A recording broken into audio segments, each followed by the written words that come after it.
старица му прилуша.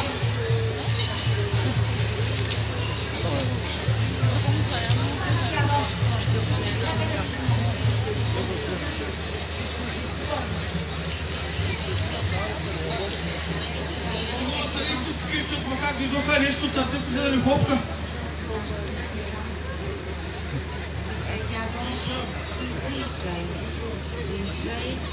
Издишай. Сега ще ти припиша една рецепта.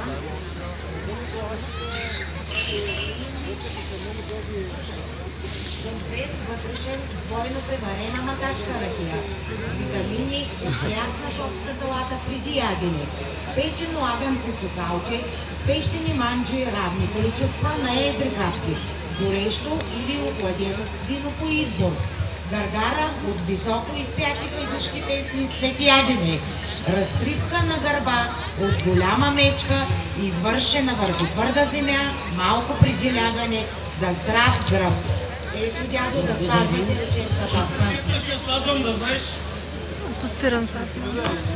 Аз сега да дойде и попа да благослови този дом.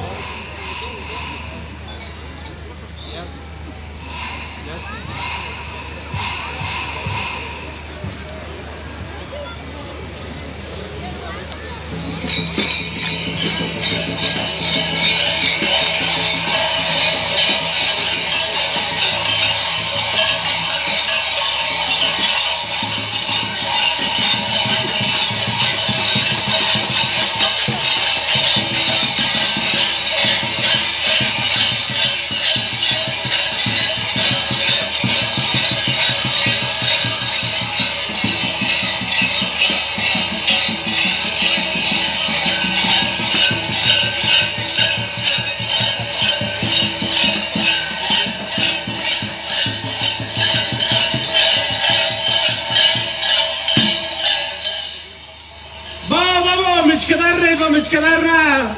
Русски е добра, късно се дела, русски е добра, късно се дела.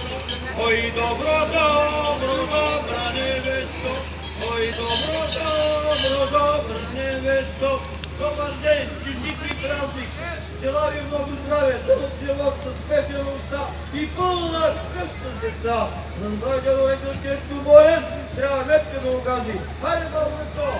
Леко месо с дядото, да не ми го повредите. Леко.